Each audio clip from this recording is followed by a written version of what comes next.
Today's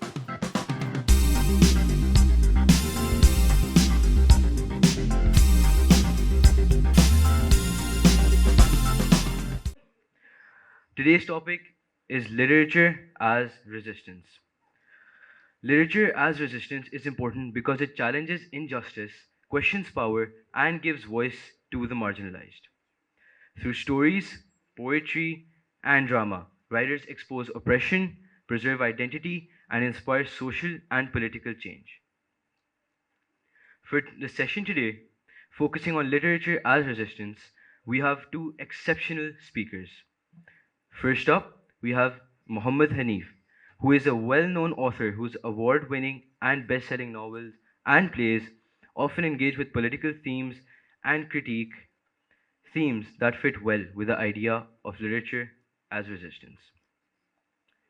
Along with him, we have Dr. Shaista Sonu Sirajuddin, who is a prominent Pakistani literary scholar and professor of English literature. Dr. Sirajuddin's work is in 20th century drama and post colonial poetry fits literature as resistance because these texts challenge political power, colonial oppression, and dominant narratives, giving voice to the marginalized perspectives. Good evening and अस्सलाम वालेकुम। मोहम्मद हनीफ का अभी आपको already introduction इस नौजवान ने कर दिया है, तो मज़ीद मुझे और कुछ कहने की ज़रूरत नहीं है। मैं आपको ये ज़रूर वार्न करना चाह रही हूँ that this session is going to be more of a conversation rather than an interview. So those of you who are, expecting an interview may well be disappointed. And I won't ask you to leave at that point, but you are free to do so if your disappointment is, strong.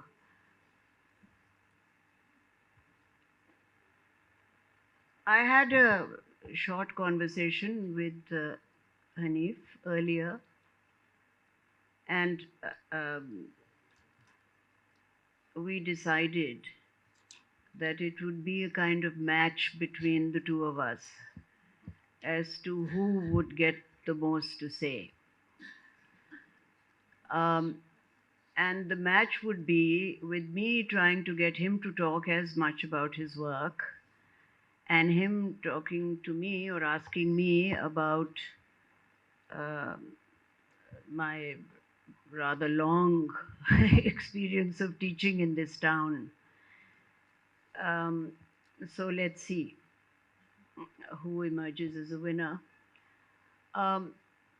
Many of us know him as a journalist who has covered this entire country and its many iniquities and very many dimensions of the various types of oppression and so on that exist here and we are familiar with. We are also familiar with his podcast, which is for the BBC and which is in Punjabi.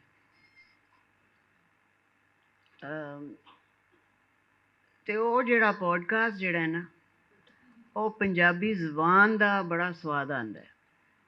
ਇੱਕ ਤੇ ਪੰਜਾਬੀ ਜ਼ਬਾਨ ਸੁਣਨ ਦਾ ਸਵਾਦ ਆਉਂਦਾ ਹੈ, ਦੂਸਰਾ ਹੈ ਕਿ ਉਹ ਆਮ ਬੰਦੇ ਤਾਈਂ ਜਿਹੜੀ ਉਹ ਗੱਲ ਕਰਦੇ ਨੇ ਉਹ ਬਹੁਤ ਵੱਜਦੀ ਹੈ।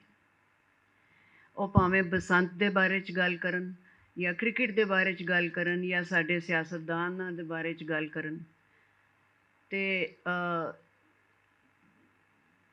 ਉਹ ਇੰਝ ਗੱਲ ਕਰਦੇ ਨੇ ਤੇ ਕਰਦੇ ਵੀ ਬੜੇ ਸਕੂਨ ਨਾਲ ਨੇ। ਉਹ ਬਹੁਤਾ ਨਾ ਰੰਜ ਤੇ ਨਾ ਗੁੱਸਾ ਜ਼ਾਹਿਰ ਹੁੰਦਾ ਉਹਨਾਂ ਦੀ ਗੱਲਾਂ ਤੋਂ, ਤੇ ਬੜੇ ਆਰਾਮ ਨਾਲ ਤਕਰੀਬਨ ਪਿਆਰ ਨਾਲ ਉਹ ਗੱਲ ਕਰ ਰਹੇ ਹੁੰਦੇ ਨੇ। ਮੈਨੂੰ ਤੇ ਇੰਝ ਹੀ ਲੱਗਦਾ। ਤੇ ਇੱਕ ਤੇ ਇਹਨਾਂ ਦਾ ਇਹ ਡਾਇਮੈਂਸ਼ਨ ਹੈ, ਦੂਸਰਾ ਇਹ ਹੈ ਕਿ as a writer, as a novelist, um, maybe he has found an escape from the sheer urgency and pressure of journalism, and particularly the kind of very often disturbing and painful aspects of what happens in our society, which his journalism covers. Um, that perhaps he has this a desire, perhaps, to retreat or to escape into the world of fiction. Now, I know that fiction, of course, is not escapist at all, as is literature has never been escapist. It actually prizes open the wound and makes us more aware.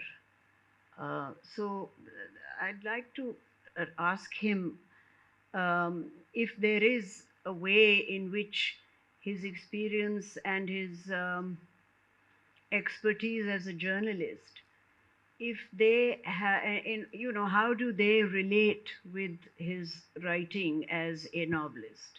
Is there a relationship?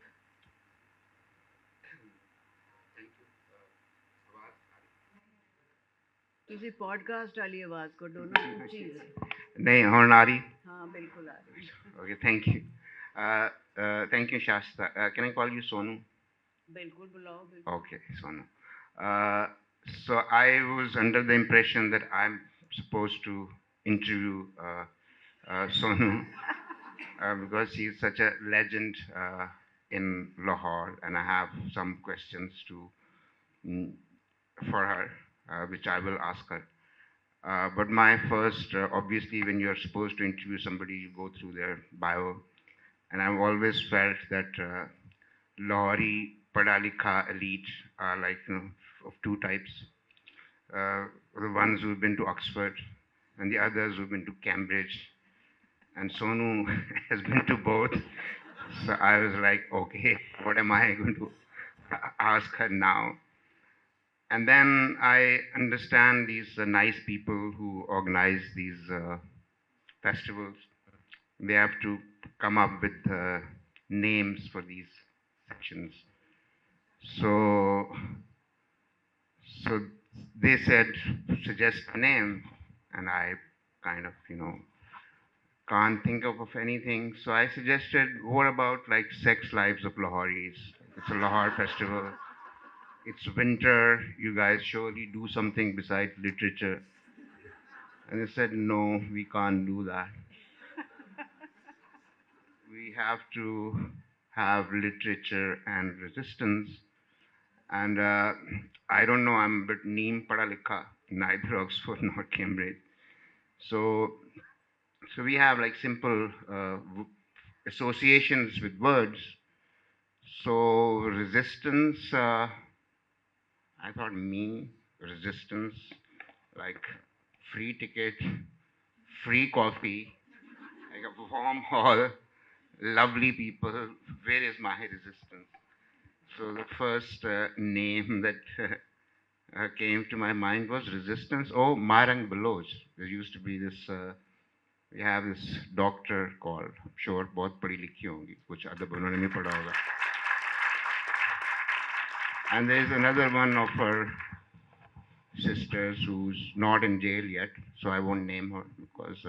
But I've seen her grow up sitting at protest camps, and she reads a lot. Sort of every time you ask her a question about politics, and she'll pull out a quote from a history book or from something that she's reading, and she'll quote you. So in my mind, resistance in literature, that has been some young girl that I've seen like for 10, 15 years. We've always run into her at a protest camp. Nobody will go to her and ask her anything. So there's a lot of free time, protest camp. So she reads a lot. So in my head, that is what is resistance. Maybe I'm completely wrong. Shaista would know. And the other thing that I wanted to ask her was that she's been teaching literature to, I'm sure many of you are her students or know of her. So, does this practice of teaching literature, mm, making literature, producing literature, or talking about it, is it a form of resistance or is it like a form of escape that you kind of you can't do anything, so you'll just sit in a room and read a book or write a book? What do you think? Well, if you recall, I did suggest to the organizers that the word resistance, to my mind, puts it on a, it's like playing on the back foot. And we need something stronger. And I think that literature is far more potent than merely a form of resistance. It is potent and it works quietly and silently because it doesn't, it sensitizes human beings, those who are capable of being sensitized and those who are capable of being human. And it also makes us aware, obviously, much more aware. But it doesn't, it's not a press button device that, you study literature or you read literature or you write literature and you become more aware of your society, of other human beings, of your community, and so on and so forth. So it's like a slow drip, and one hopes that that the this very slow transfusion ultimately does make a difference to at least justifying our place in society, not as socialites but as human beings. And I'll give you one example from my own experience as a teacher. Uh, I have had very few former students who have become teachers of literature. There are a few. But I have also, amongst my former students, people who practice law or who are journalists. And I hope that at some level they too, through their professions, are in a sense upholding something that literature made them aware of, awakened them to. And it is their way of, in a sense, combating or struggling against, the very many forms of oppression that exist in our society. Auden said, poetry makes nothing happen. And I think that was, it was not a throwaway comment. I think it was important because it doesn't make things happen right away like this. It works in your bloodstream. And I think that is why, one can never actually, I always try and calm my male students down by saying that by studying literature, there will not be demand. यानी ਤੁਸੀਂ ਘੱਟ ਬੰਦੇ ਨਹੀਂ ਰਹੋਗੇ, ਤੁਹਾਡੀ ਮਰਦਾਨਗੀ ਉੱਥੇ ਰਹੇਗੀ ਜਿੱਥੇ ਵੀ ਹੈ ਪਰ ਇਹ ਹੈ ਕਿ ਤੁਹਾਡਾ ਜਿਹੜਾ ਇਨਸਾਨ ਵੀ ਹੈ ਨਾ ਇੱਕ ਮਰਦ ਹੋਣ ਦੇ ਇਲਾਵਾ ਉਹ ਸ਼ਾਇਦ ਉੱਠ ਖਲੋਵੇ, ਉਹਦੇ 'ਚ ਕੋਈ ਥੋੜੀ ਜਿਹੀ ਜਾਨ ਆ ਜਾਵੇ. I don't know whether they take it seriously or not, but I think that they emerge being more male and more human. At least that's what I hope. That's what keeps me going. Well, I'm sure you've met like some very, very well-read monsters in your city and this. Well-read monsters? Yes, like, stacks full of libraries. You kind of, you mentioned lawyers. I mean, that's where you see the most number of books, right? But I've also met a monster like you who's a writer. No, sorry, your question was about journalism and yes, and writing novels. So the simple, I think, answer is that I wasn't. So I didn't go through like a proper education system where they teach you, like, sort of first they teach you like classics, and then they teach you modern, and they kind of teach you what is the difference between fact and fiction. I went through a military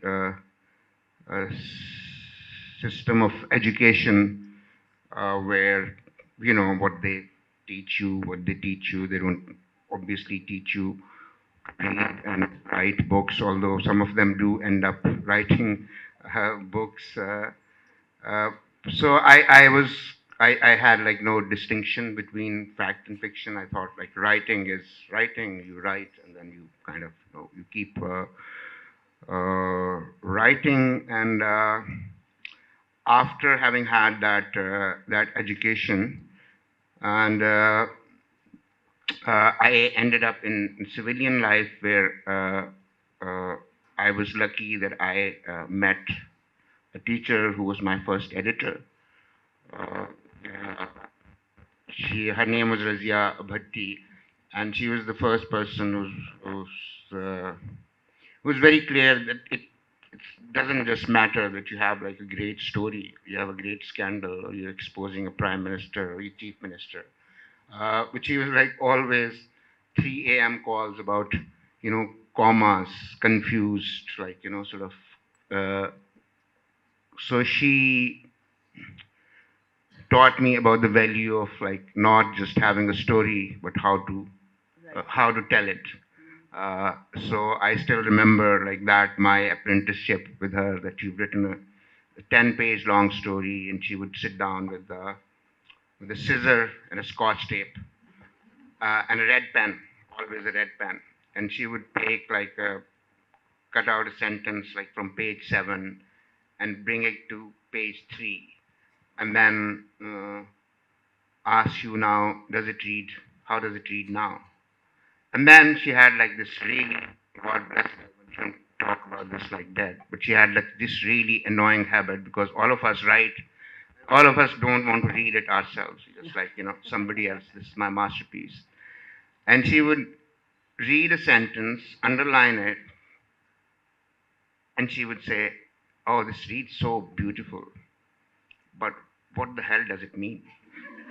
Like, because sometimes you have like this beauty in your head and you put it on page and it doesn't mean anything. So those are the things that she taught me. About media, she also taught me one thing, and this was way back, like in the print media time, which is like this whole spiel about media being free and freedom of expression. This is nonsense. She said media has never been free. It's a business, either ideological or just plain business, and people will do what they do. So there's no such thing. But she said there is one thing one can do, which is that a journalist can be free.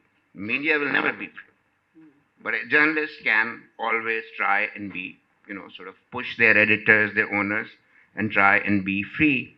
Having done journalism for a long time, I had like, if you read too many books, you get these illusions, like it's one of those terminal diseases that people get, that maybe I can also write a book, sort of that delusions of seeing your name, like, sort of on a cover. Uh, so I started to write a novel, and then I got published, and I was lucky. I still keep writing novels, but now I think that I am kind of I must have made the right choice, because in journalism, even in bad journalism, you have to stick to some facts, right? But the kind of journalism we do now, like who cares? So you might as well write fiction and say it's all lies. But uh, the sad fact is that some people will still read a novel and will ask you, like, how do you know this? So you constantly deal with that.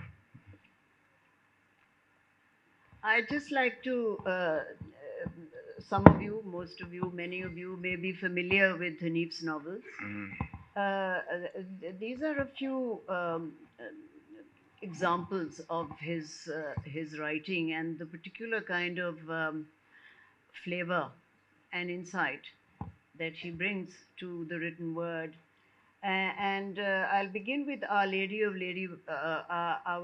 Alice Bhatti. This book, um,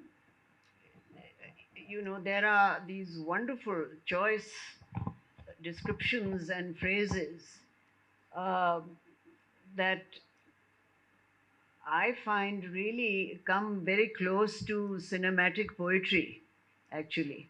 I will not advise him to start writing poems now, but I think that is for the gods. Poetry is for the gods. But for example, he uses this phrase, gunpoint poetry. And he is describing one of the main characters in this novel, whose name is Teddy Butt. Teddy but ये जो नाम जो है ना जी, ये इनकी भी इस्तेमाल जो है, ये बहुत इनकी एक बड़ी डिस्टिंक्टिव फीचर है, because it's a wonderful mixture of caricature and the way that in our country we do call people, by, Billy Flana and Teddy Flana and so on and so forth. In fact, sometimes we even refer to grown men as baby Flana. उसके जो घर के लोग होते हैं वो प्यार से उसको बेबी कहते हैं. So एक ही आप सिर्फ इसकी डिस्क्रिप्शन आप ज़रा सुनिएगा टेडी बट की. His builder's weekly regime of waxing his body hair has left certain parts of him looking like abstract kilim designs. Now, yes, I wouldn't actually have laughed at that. I found that to be very unusual, very unexpected, the comparison between a kilim rug and this man's waxed body. You also have the gift of, as I said, cinematic images. For example, in this same novel, we have an injured kite, Cheel Lake, and we have a legless man.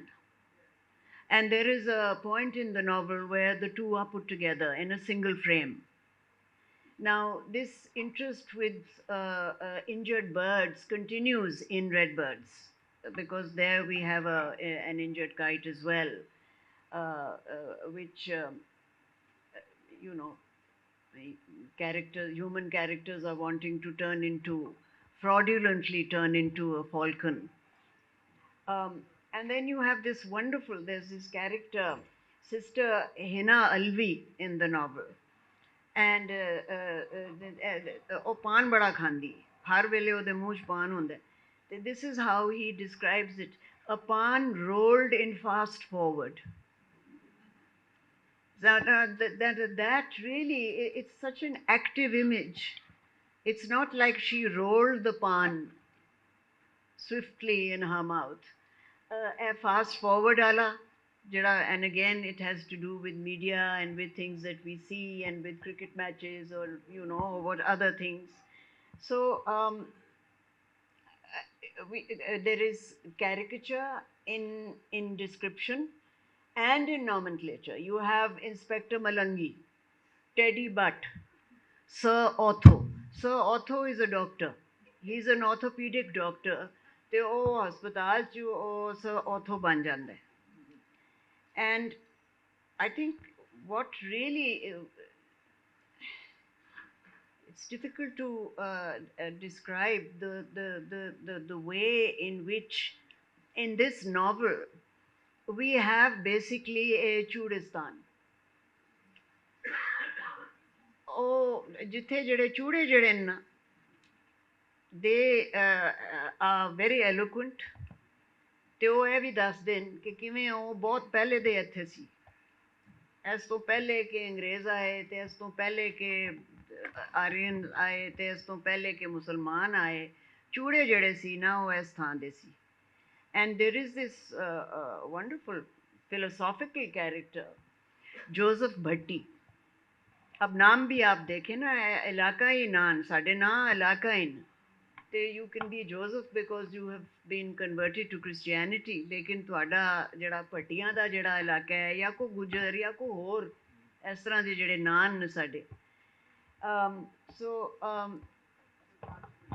actually I would like Hanif actually to read this.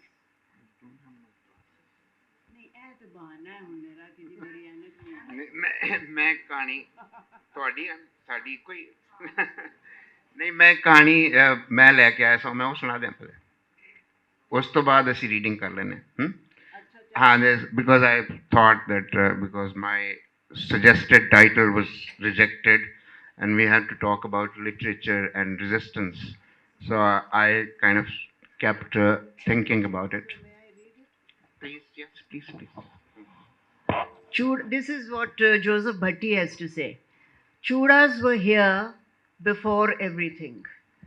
Chudas were here before the sacred was built, which is the hospital.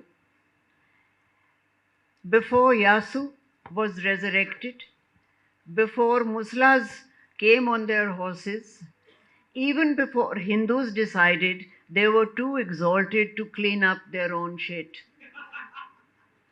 And when all of this is finished, Chudas will still be here.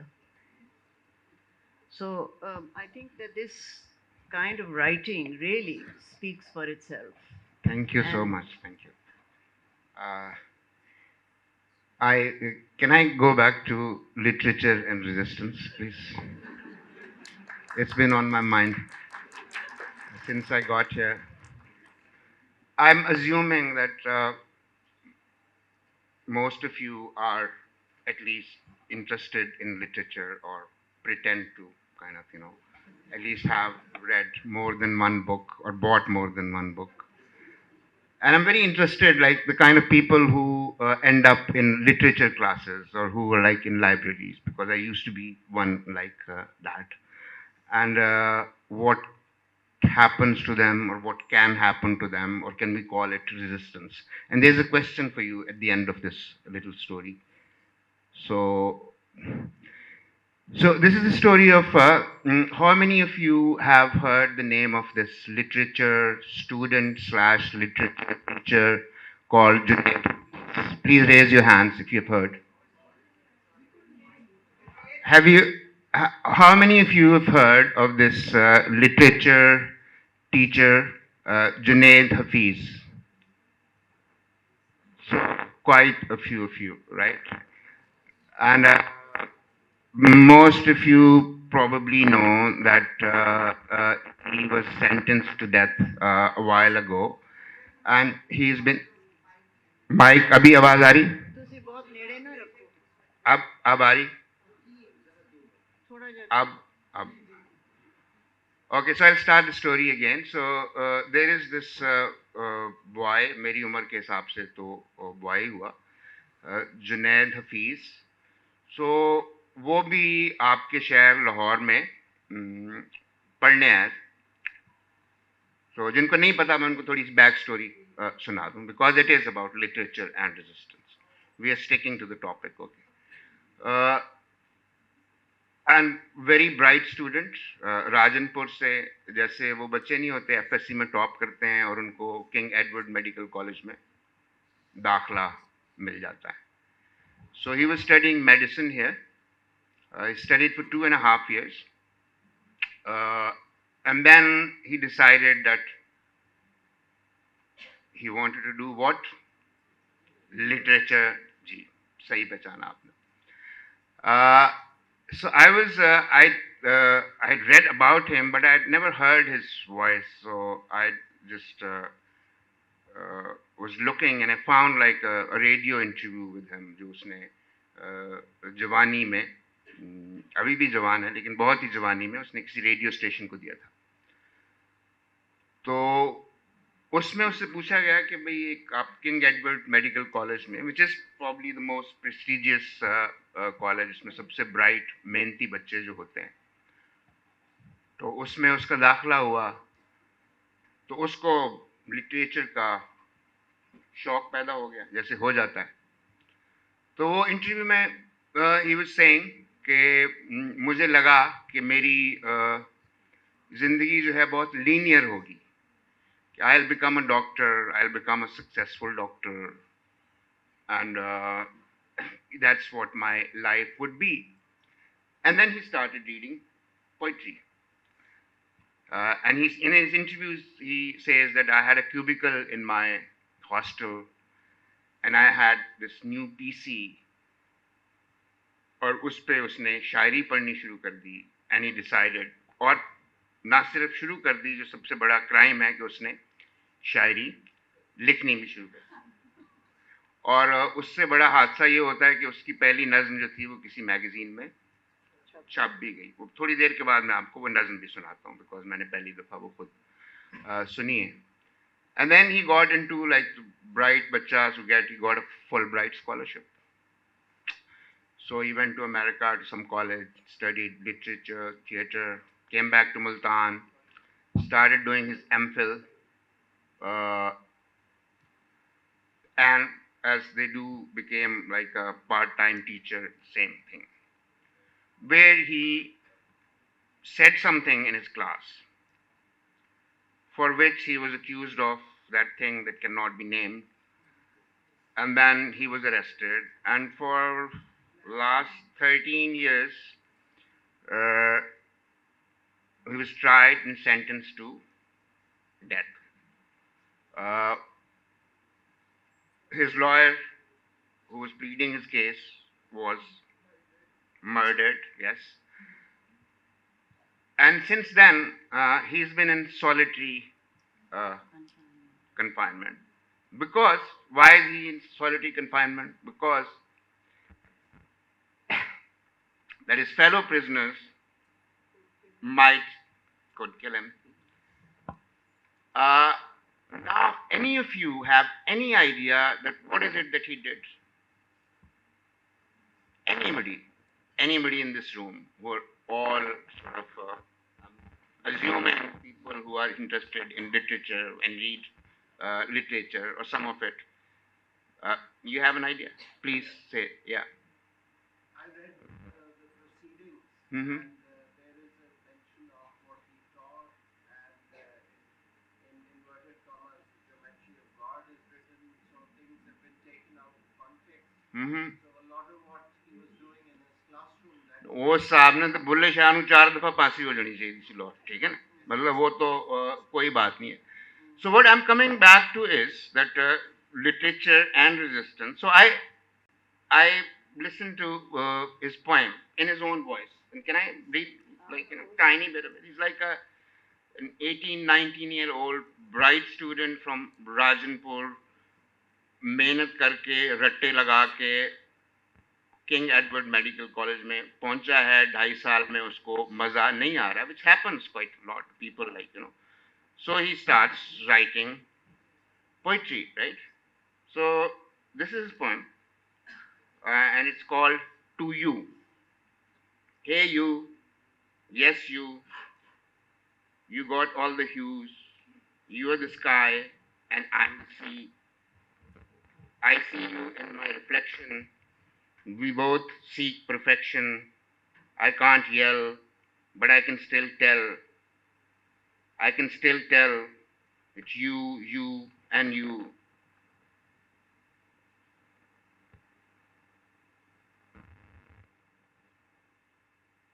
And this goes on like this. So I would say that if he'd written this poem for Sonu's class, he would have probably got C minus. Like, really bad juvenile poem. But death sentence? Like solitary confinement for 13 years. So sometimes practicing literature or this desire to be different, because in his interview, I'll shut up after 3 minutes because I just listened to his interview for the first time, and I just want to say this, that he said that in his cubicle he thought that his life would be linear, and he wanted to live more than one life. And that's the whole one point of literature, that we read novels, that we can, sort of read about other people's lives and be thrilled by it, or be kind of, uh, have empathy for other people who are not like us. And the last thing that I would say is that your uh, Sonu is your nickname, right? No, it's my middle name. It's your middle name, like it's your proper middle name. Yeah. So at one point on the interviews, he says is that people used to call me very many names. He had very many kind of nicknames. That and one of the nicknames was that people in Lahore in King Edward College would call me Grey. And the presenter asked what Grey. He said because there's this textbook called Grey's Anatomy. He said क्यों मुझे पूरे रट्टा लगा. He knew it by heart, and then he was Junaid and Junu, and sort of as like you would expect, Junaida or Jeda. And he said, I really loved that about myself, that I was different. I had different names for different people. So now, if my question to you is Junaid's practice, what he did, and what happened to him, is it resistance, or is it just a cautionary tale that we should stay away from these things? I think we should ask this question of the audience actually, because there is absolutely no comparison between the literature, the practice of literature, and the extremity of the punishment. And I think it has really nothing to do with literature, it has to do with religion, quite honestly, because we have chosen to define certain things as blasphemous. And blasphemy has to be expressed in some way, either in action, कि जी वो उन्होंने कागज साड़ देते या कोई मजहबी text नू बेहुरमती हुई, or in writing that you have said something which is offensive. So this is just another, I think, tragically grotesque example of an utterly dehumanized system where a man can languish, a young man is उसकी तो अब जिंदगी horizontal भी नहीं है, vertical तो क्या ਉਹ ਤੇ ਹੁਣ ਐਸ ਜੋਗਾ ਵੀ ਨਹੀਂ ਕਿ ਉਹ ਲੰਮਾ ਪੈ ਜਾਵੇ, ਬਿਲकुल खत्म हो जावे. So अब ये इस किस्म की जो आपके साथ ये गुफ्तगू जो कर रहे हैं, ये बड़ी संजीदा है, लेकिन इनकी अक्सर जो जब ये लिखते हैं तो ये एक कॉमिक या एक सटिरिकल कॉमिक मोड को इख्तियार करते हैं. तो वो मेरा अपना अंदाज़ा है कि वो भी एक कॉम्बैट का ज़रिया बन जाता है. He says at one point, this is Hanif, Desi humor is a form of satire, but I think it only works when you are laughing at the powerful and not making fun of people's accents. And I think that this very eloquent statement chimes in very much with one of our great 20th century playwrights, the Italian Dario Fo, who says that when one can laugh at the oppressor, one has already taken away a large measure of his power from him. So I think this quality of employing humor to tell a story, I do feel that you can't do it all the time. I mean, for example, I would find it very difficult to, in any way, humorously depict what you've just talked about, a man who is languishing on death row. But it is something that, goes back, and it has a very rich tradition. Dario Fo writes about in the Middle Ages. There used to be a tradition of the jongleur. The jongleur was a traveling, roving player. He was a performer, he was a minstrel, he was a jester, he was a clown. ਤੇ ਉਹ ਥਾਂ ਥਾਂ ਜਾਂਦਾ ਸੀ, ਨਿੱਕੇ ਨਿੱਕੇ ਪਿੰਡਾਂ ਤੋਂ ਜਾਂਦਾ ਸੀ ਜਿੱਥੇ ਉਸ ਜ਼ਮਾਨੇ 'ਚ ਬੜਾ ਫਿਊਡਲ ਸਿਸਟਮ ਸੀ ਇਟਲੀ 'ਚ and in France and indeed in Europe. And he would do this little one man show.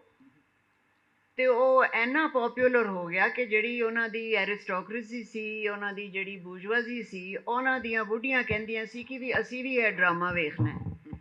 ਤੇ ਉਹ ਆਪਣੇ ਵੱਡੇ ਵੱਡੇ ਉਹਨਾਂ ਦੇ ਘਰ ਜਿਹੜੇ ਸੀ ਉਹਨਾਂ ਦੀ ਬੈਲਕਨੀਜ਼ 'ਚ ਆ ਕੇ ਉਹ ਬੀਬੀਆਂ ਉਹਨਾਂ ਵਾਸਤੇ ਕੁਰਸੀਆਂ ਲਾਈਆਂ ਜਾਂਦੀਆਂ ਸੀ ਤੇ ਉਹ ਆ ਕੇ ਵੇਖਦੇ ਸੀ ਜੌਂਗਲਰ ਨੂੰ। He never became mainstream. But I think that jongleur quality is in your writing. You know, because and he was talking, and what he mocked were things that were oppressive. So it was not just fun for fun's sake or entertainment. The point was that he was using comedy uh, um, as a weapon. We are very familiar now with water as a weapon and with all manner of things as weapons, medicine as a weapon. So, you know, I think that this is important. And of course, this tradition of using comedy and satire goes back to the Greeks. You know, you have, you know, from the Greeks, and we move on, and then, of course, through Brecht. And in fact, parts of, you know, your first novel reminded me of Brecht's play, The Threepenny Opera, ਜਿਹਦੇ ਚੋਂ ਇੱਕ character ਹੈ ਪੋਲੀ ਪੀਚਮ, ਤੇ ਉਹ Alice Bhatti ਜਿਹੜੀ ਹੈ ਨਾ ਉਹਦੇ 'ਚ ਵੀ ਮੈਨੂੰ ਥੋੜੀ ਜਿਹੀ ਝਲਕੀ ਮਿਲੀ of poly ਪੀਚਮ, who is basically a low-life, resilient woman, and surviving in a thoroughly corrupt, very seedy underbelly world. And it was just something that came to my mind that you know, if Lady Alice, and of course the lady there, you know, there are all these wonderful implications in the titles of the books, and the way that we think about and we talk about our minorities. This person, the Joseph भट्टी, इसकी अगर आप मुझे इजाज़त दें मैं थोड़ा सा मैं पढ़ूँ। ये सब चीज़ें हैं एक आज़ाद मुसलमान मुल्क ਮੈਨੂੰ में। ਇਹ ਨਹੀਂ ਪਤਾ ਕਿ ਸੋਨੂ ਜੀ ਮੈਨੂੰ ਮਰਾਸੀ ਕਹਿ ਰਹੇ ਨੇ ਜਾਂ ਮੈਨੂੰ A+ ਮਿਲਣ ਵਾਲਾ ਹੈ class.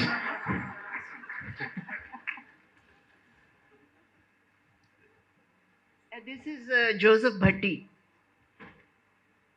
And he says, I'd rather clean sewers. When I walk the streets belong to me. Have you noticed that when I walk the streets with my bamboo, they cross over to avoid my shadow? What are they scared of? Getting contaminated by their own refuse? So this is Joseph Bhatti talking about Chudistan. ਮੈਂ ਤੁਹਾਨੂੰ ਪੁੱਛਾਂ? So this practice of learning English, teaching English, being able to write in English, what does it do to us? Is it kind of just makes us like a part of slightly more privileged elite who don't need to resist? Or does it kind of give us a bit more license to resist? ਤੁਹਾਡਾ ਆਪਣਾ ਜਿਹੜਾ ਹੈ, I mean, I'm sure you had many famous students. ਤੁਹਾਡਾ ਆਪਣਾ ਤਜਰਬਾ ਕੀ ਰਿਹਾ ਹੈ ਕਿ ਨਾ ਸਿੱਖਦੇ ਅੰਗਰੇਜ਼ੀ ਤੇ ਬਿਹਤਰ ਹੁੰਦੇ? नहीं, obviously there is a class aspect to the English language and our use of it. ਪਰ ਤੁਹਾਡੀ ਇੱਕ ਜਿਹੜੀ ਨਵੀਂ ਕਿਤਾਬ ਹੈ ਜਿਹੜੀ ਹੁਣੇ ਜਿਹਦੀ ਲਾਂਚ ਹੋਣੀ ਹੈ ਉਹਦੇ 'ਚ ਇੱਕ ਕੈਰੈਕਟਰ ਹੈ ਬਾਗੀ ਦਾ ਤੇ ਉਹ ਇਹ ਕਹਿੰਦਾ the English language Baghi believed was more accommodating, more precise, yet more expressive, expansive. So I think that is there one aspect. We know that there is an elitism which is attached to the use of English and reading English and writing in English, which at one point in time was quite blasphemous, actually. So fervent was our nationalism and our patriotic zeal that, this was a throwback to the Raj and so on. I'd like to share, if I may, a little incident जिसकी वजह से जो उर्दू दान हैं, उर्दू दान अक्सर ये कहते हैं कि जी उर्दू की कोई अहमियत नहीं है, लोग उर्दू नहीं जानते, उर्दू पढ़ते नहीं हैं. लेकिन आप देख लें कि ख़तरनाक ज़बान कौन सी है फिर, उर्दू या अंग्रेज़ी. ਉਹ ਇੰਝ ਹੋਇਆ ਕਿ ਇੱਕ ਦਿਨ ਮੈਂ ਇੱਕ ਬੜੀ ਮਸ਼ਹੂਰ ਬੁੱਕ ਸ਼ਾਪ ਹੈ ਲਾਹੌਰ ਦੀ, ਉਹਦੇ 'ਚ ਮੈਂ ਸੀ ਤੇ ਉਹ ਬੜੀ ਹੜਬੜ ਜਿਹੀ ਹੋਈ ਤੇ ਵੇਖਿਆ ਕਿ ਇੱਕ ਦੱਥਾ ਪੁਲਸੀਆਂ ਦਾ ਅੰਦਰ ਆਇਆ ਤੇ ਉਹ ਇੱਕ ਦੁਕਾਨ ਦੇ ਇੱਕ ਪਾਸੇ ਗਏ ਤੇ ਉਹ ਉੱਥੋਂ ਸ਼ੈਲਫਸ ਤੋਂ ਨਾ ਧਰੂ ਕੇ ਕਿਤਾਬਾਂ ਕੱਢੀ ਜਾਣ ਤੇ ਉਹ ਭੁੰਜੇ ਸੁੱਟੀ ਜਾਣ ਤੇ ਐਸ ਕਸਟਮਰਸ ਵੀ ਬੈਕਡ ਆਫ ਤੇ ਜਿਹੜੇ ਸੇਲਸਮੈਨ ਵਗੈਰਾ ਸੀ ਉਹ ਵੀ ਪਰਾਂ ਹੋ ਕੇ ਚੁੱਪ ਕਰਕੇ ਤਪਾਕ ਨਾਲ ਖਲੋ ਗਏ ਤੇ ਉਹਨਾਂ ਨੇ ਸਾਰੀਆਂ ਕਿਤਾਬਾਂ ਕਰੂਬਾਂ ਫੜੋਲੀਆਂ ਉੱਥੇ ਥੱਲੇ ਸੁੱਟੀਆਂ ਤੇ ਫਿਰ ਤੇ ਉਹਨੇ ਚਿਰ 'ਚ ਮੈਂ ਸੋਚਿਆ ਕਿ ਜੀ ਮੈਂ ਤੇ ਇੱਥੋਂ ਨਿਕਲਾਂ, ਕੁਛ ਹੋਰ ਹੀ ਨਾ ਇੱਥੇ ਹੋ ਜਾਵੇ. ਤੇ ਬਾਅਦ 'ਚ ਪਤਾ ਇਹ ਲੱਗਿਆ ਕਿ ਦੇ ਵਰ looking for the Urdu translation of a case of exploding mangoes. ਤੇ ਉਹ ਯਾਨੀ ਇਹ ਸੀ ਕਿ ਉਹ ਅੰਗਰੇਜ਼ੀ ਜ਼ਬਾਨ ਉਹ ਸੀ ਕਿਤਾਬ ਉੱਥੇ ਅੰਗਰੇਜ਼ੀ 'ਚ ਸੀ ਉਹ, ਪਰ ਉਹਦਾ ਖਤਰਾ ਘੱਟ ਸੀ. ਜਦ ਉਹਨਾਂ ਨੇ ਕਿਹਾ ਜੀ ਇਹ ਉਰਦੂ 'ਚ ਤਰਜਮਾ ਹੁਣ ਹੋ ਗਿਆ, ਹੁਣ ਸਾਰੀ ਆਵਾਮ ਪੜ੍ਹੇਗੀ ਤੇ ਇਸ ਦੁਕਾਨ 'ਤੇ ਛਾਪਾ ਮਾਰੋ. ਤੇ ਉਹਦਾ ਨਤੀਜਾ ਫਿਰ ਇਹ ਹੋਇਆ ਕਿ ਉਹ ਉਹਨਾਂ ਦੀ ਅੰਗਰੇਜ਼ੀ ਦੀ ਵਰਜ਼ਨ ਵੀ ਸੀ, ਉਹ ਕਾਫੀ ਚਿਰ ਲੰਘ ਗਿਆ. ਉਹਦੇ ਬਾਅਦ ਫਿਰ ਮੈਂ ਇੱਕ ਦਿਨ ਡਰ ਕੇ ਪੁੱਛਿਆ, ਮੈਂ ਕਿਹਾ ਉਹ ਭਾਈ ਉਹ ਆ ਗਈ ਵਾਪਸ, ਤੇ ਉਹਨਾਂ ਨੇ ਕਿਹਾ ਜੀ ਹਾਂ ਉਹ ਅੰਗਰੇਜ਼ੀ ਦੀ ਲੱਭ ਜਾਏਗੀ. ਤੇ ਇਹ ਮੈਂ ਤੁਹਾਨੂੰ ਦੱਸ ਰਹੀ ਹਾਂ ਕਿ ਅੰਗਰੇਜ਼ੀ ਦਾ ਵੀ ਇੱਕ ਸਮਝੋ ਕਿ ਇੱਕ ਦਰਜਾ ਬਹੁਤ ਘੱਟ ਹੋ ਗਿਆ है, उर्दू फिर भी बहुत ही खतरनाक जुबान है. आपके सामने हम बच्चे थे ना, तो there is this zoo like right in front, so हम वहाँ पे आया करते थे, तो उसके बारे में एक लतीफ़ा था ना, वो कुछ एक जानवर हंस रहा होता है उसमें, तो बाकी सारे खामोश होते हैं. वो कहते क्या हुआ? वो कहता परसों बंदर ने लतीफ़ा सुनाया था, इसको आज समझ आया. So I think that's what happened. और वो भी उनकी गलत फहमी है. मेरा ख्याल है कौन उर्दू की भी उतने ही पढ़ते हैं जितनी अंग्रेज़ी की पढ़ते हैं.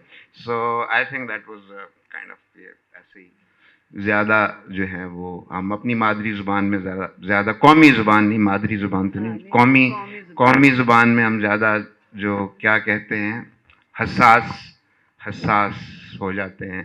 हसास एजेंसियों वाले और हसास हो जाते हैं. और फिर किसी ने मुझे बताया कि ये आप फिक्र करें क्योंकि फिर आपके ये हसास आज़ा पे भी साथ भी कुछ कर सकते हैं. तो मैं बहुत तब से मैं बहुत हसास तबीयत का वाक़या हो गया हूँ. तो अब हम उर्दू में मेरा ख्याल है हुन काफ़ी हासा हो गया है. I'd like to just times up. उन्होंने कहा कोई टाइम हो गया. ਅਸੀਂ ਮੈਂ ਤੁਹਾਨੂੰ ਪਹਿਲੇ ਹੀ ਕਹਿ ਦਿੱਤਾ ਸੀ ਅਸੀਂ ਲੇਟ ਸ਼ੁਰੂ ਕੀਤਾ ਹੈ, ਲੇਟ ਖਤਮ ਹੋਏਗਾ. ਤੇ ਹੁਣ ਇੰਨੇ ਸਾਰੇ ਬੰਦੇ ਆਏ ਨੇ, ਜਾਂ ਤੇ ਇਹ ਕਹਿਣ ਕਿ ਅਸੀਂ ਅੱਕ ਗਏ ਹਾਂ, ਅਸੀਂ ਜਾਣਾ ਹੈ, ਤੇ ਜਿਨ੍ਹਾਂ ਨੇ ਜਾਣਾ ਹੈ ਉਹ ਚਲੇ ਜਾਣ, ਨਹੀਂ ਤੇ ਹੁਣੇ ਚੁੱਪ ਕਰਕੇ ਬੈਠੇ ਰਹੋ. No, I think it's open to the audience. अगर किसी ने नहीं ਉਹ ਤੇ ਬਾਅਦ ਦੀ ਗੱਲ ਹੈ. ਫਿਲਹਾਲ ਤੇ ਮੇਰੀ ਇਹਨਾਂ ਦੇ ਨਾਲ ਗੁਫ਼ਤਗੂ ਹੋ ਰਹੀ ਹੈ.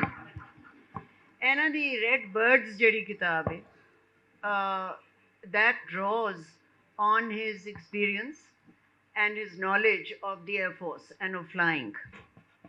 And this links up with the way that the novels that his novels are structured, and they are written stylistically very differently, one from the other. And so Red Birds actually employs the language of aeroplanes, of flying, and so on. And it's a book that perhaps a lot of us have read, obviously, The Case of Exploding Mangoes, and we think, well, you know, that was his great book, and so on, and we are familiar with it. But perhaps Red Birds is not read as much. And I think that it should be read now because it has such a bizarre and eloquent bearing on our own times. I mean, the novel is set in a desert where an American airman has crashed, and it's the desert sands, and you can, you know, think of any place. You can think of Iraq or Syria or other places. Gaza isn't quite a desert, but perhaps figuratively one can think of it as a desert. And the relevance of this book and the seriousness of the book, it's a very painful read, actually. It's not really humorous in the way that The Case of Exploding Mangoes was at one level, or even the Alice Bhatti book. For example, now this is Hanif. Remote control drones, we are familiar with those, and we are familiar with those not only in terms of our own brief battle with India recently, but also with the way that drones are being used daily, hourly, by every minute in Palestine today. And so he talks about remote control drones, and they are a metaphor, I think, for our times. Something which is remote and which is lethal. And they are operated by someone who can fight a one-handed war while dipping his fries in barbecue sauce. Now, if this doesn't bring a lump to your throat, and want to use a word much stronger than resistance, I don't know. But this is just one example. We also have in that novel one of the themes that runs through is the depredation of the landscape.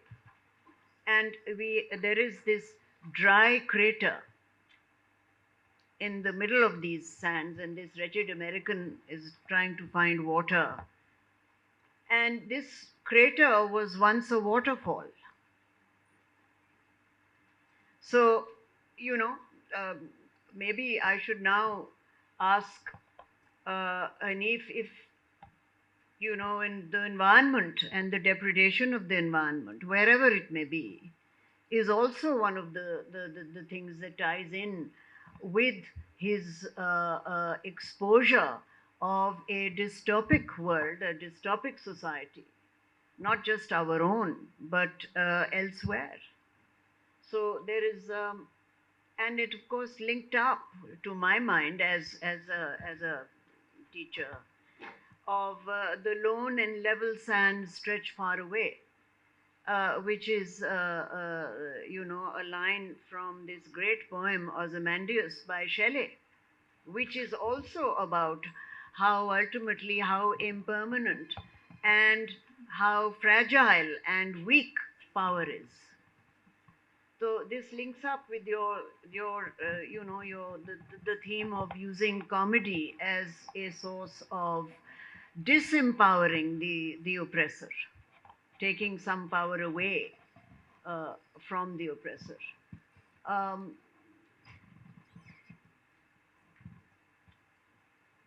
ਇਹ ਤੁਹਾਡੀ ਆਪਣੀ ਲਿਖਾਈ ਹੈ, ਮੈਂ ਕਿਧਰੇ ਹੋਰ ਆਪਣੇ ਵੱਲੋਂ ਨਹੀਂ ਬਣਾ ਕੇ ਗੱਲ ਕਰ ਰਹੀ. Nay, thank you very much. Sounds really nice coming from you. I think we should let people kind of एक चीज़ जो मैं चाह रही थी कि ये पढ़ें, ये पढ़ने से ज़रा रिलक्टेंट है खुद से पढ़ने के लिए, लेकिन मैंने यहाँ कुछ लिखा था कि आप पढ़ें ये अपनी किताब में से। जी जी, मैंने ऐनक मिल गई याद। ऐनक लग गई वो जी। ये है फ्रॉम रेड बर्ड्स। इसमें एक तो something very unusual which I don't think many writers have done, if any, certainly not any Pakistani writing in English, which is to have a mongrel dog as one of the main characters. And that dog is called Mutt.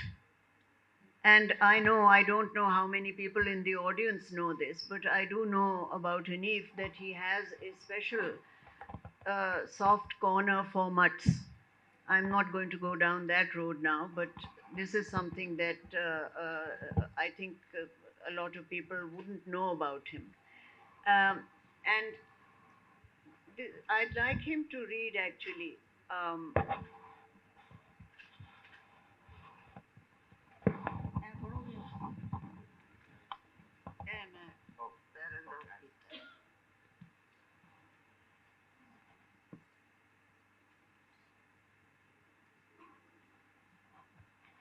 As I ran out of the camp one last time, I could smell grief wafting out of the stoves in people's houses. Someone was sent, someone didn't come back. There is a school uniform shirt pressed and waiting in the cupboard, a deflated football, half finished drawings of pictures and crows on the walls. The boys who have gone for a bit, the boys who will come back soon. There is no going back for me. There is nothing to lick but sand. I can smell hunger approaching me. Yes, someone even hungrier than me is walking towards me. Imagine I try to bury my head in the sand. It's not possible. The atrocities they have committed with the language. My head is on the sand. My fractured leg hurts. But what is really broken is my heart. Thank you.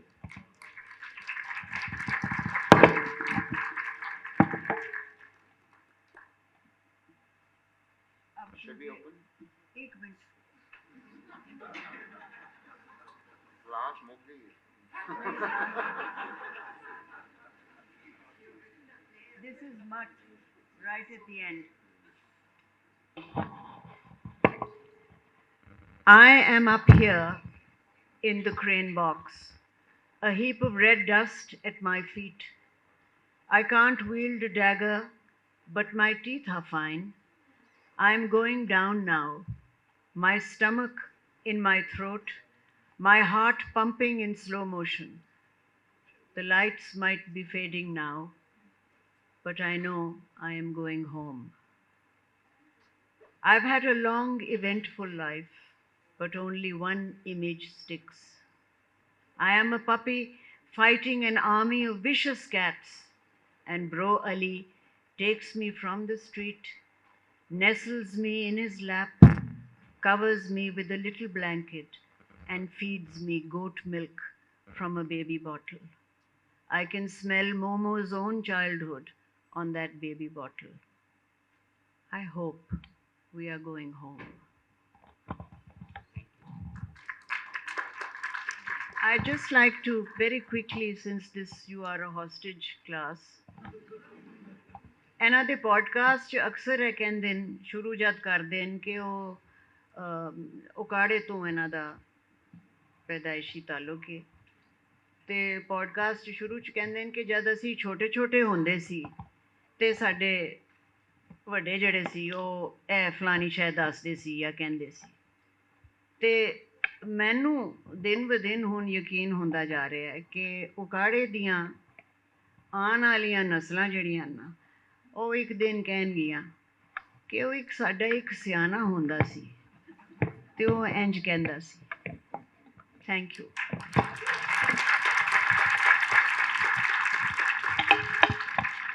Thank you so much. Thank you. जी जी जी। Is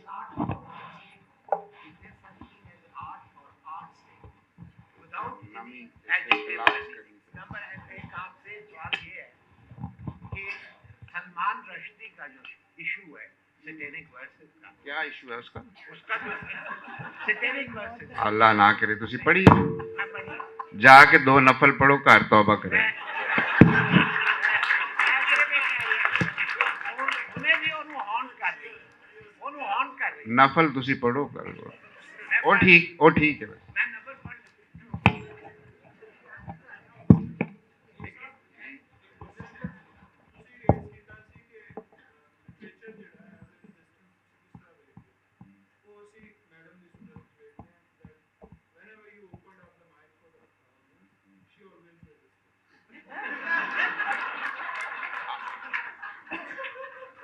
ਪੁੱਛ ਲਓ ਤੁਸੀਂ ਜਵਾਬ ਦੇ ਕੇ ਜਾਵਾਂਗੇ ਐਸੀ ਕੋਈ ਗੱਲ ਪੁੱਛੋ ਪੁੱਛੋ ਮੈਨੂੰ ਆਵਾਜ਼ ਨਹੀਂ ਆਈ ਕੀ ਕਿਹਾ ਸੀ ਤੁਸੀਂ ਨਹੀਂ ਜਾਂਦੇ ਜਾਂਦੇ ਤਾਨਾ ਮਾਰ ਕੇ ਨਾ ਜਾਏ आपने एक प्ले भी लिखा है here जी हाँ this आपका एक प्ले भी लिखा हुआ है तो The आप उसके बारे में बताएंगे The General's Dictator's Wife. Wife. नहीं मैंने हाँ एक से ज़्यादा लिखे हैं तो वो हमारे घर में फनकार लोग रहते हैं तो जब टेंशन हो जाती है तो हम कहते हैं चलो मिलके ड्रामा करते हैं तो वो हम 7-8 साल के बाद लिखते हैं तो वो मतलब वो चलता रहता है काम नहीं ड्रामा तो करने के लिए होता है स्टेज पे वो पब्लिश करेंगे वैसे वो हाँ उसके बारे में बात जी जी sir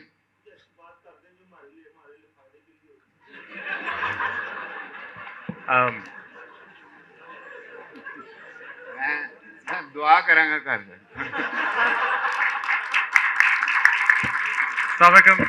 I have a question up here. Instead of Espase, right here.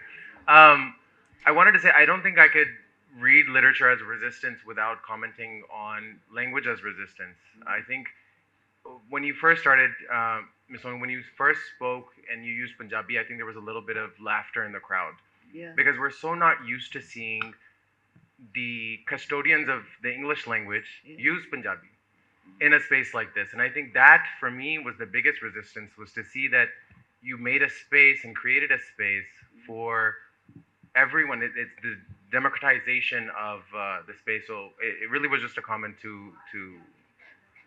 कर लेना मैं पंजाबी में गलती कर देती तो फिर एने बड़े सारे खिलौते मैं गलती ना कर thank you I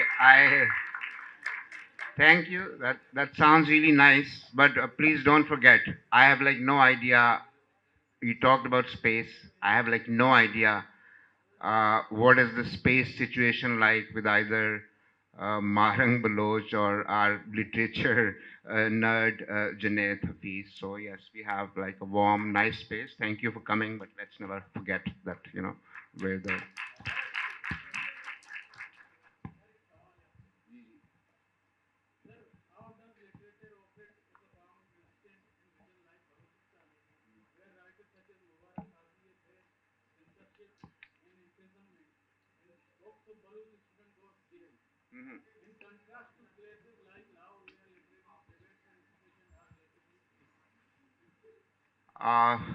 आप देंगी जवाब नहीं जी आप दें नहीं I think everybody knows and I can say it in English and Urdu and Punjabi as well. It's a well-known, well-recorded fact that if you are a Baloch male and if you have some basic education, let's say you've been to high school or like FA, BA, and if you've read 4 books, your average life expectancy is half of that of anybody who's like Lahori Punjabi speaking person.